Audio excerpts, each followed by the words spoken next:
What are the top three keys to a successful marriage? Well, you have to like each other. You have to respect each other. And I think you have to have values in common. And you get the answer. I get the answer, okay. Compromise.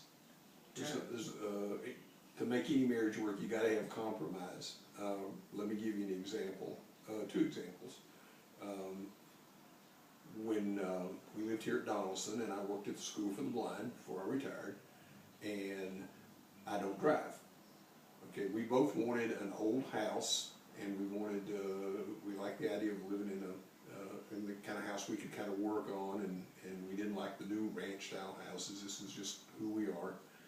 And so we looked around town, and we had to compromise on a place that I could live and still get to work and maintain my independence without depending on Carolyn to get me to work every day, and where I could walk to the store or go places when she was at work. And so we decided on this house. We live here on Fairway Drive, so we have an old house, but we still were able to compromise and find a place that met my needs. So it worked out well for both of us.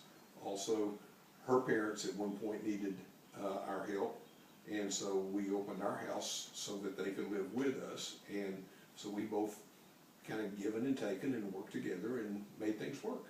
That's compromise, the most important one.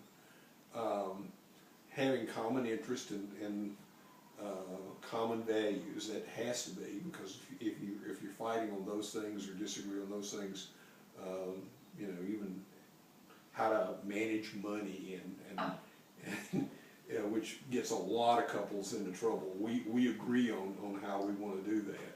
Let me tell you one of the most important things that I think that is good about our marriage. I have my money in my bank, he has his money in his bank, and neither one of us have any idea what the other's balance is. I wouldn't recommend that for everybody. But well, I really think that to me is important to me, and we're fair with each other about who pays what, and we have it all worked out in the beginning, and that's worked really well for both of us. So you don't have like a joint checking account. You just each have your separate, and you kind of both kind of meet halfway there on the expenses. Carolyn's name is on my account, and his name is on mine. So if the plumber comes, then that's my job to take care of the plumbing bills. Then she writes a check on my account. But like I pay for the house note, she pays for the car insurance, she pays for the food, she pays for the utilities. And back and forth. Yeah. And we split vacations. And then one Christmas we gave each other a front door. True. I do love that front door.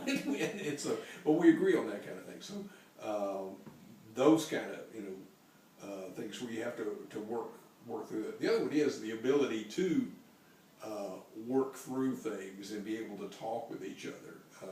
We may, like everybody, will snipe or say something at each other, but at some point, one of us realizes that the other one has kind of gone over the line and said, I'm sorry, that was really not good of me to do, and we rarely go to bed angry, which is a good thing.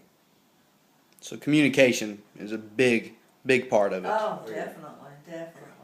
Got to be able to talk, and if something hacks you off or something annoys you, at some point you're going to have to say, we need to work through this, and the other person has to be willing to listen to you.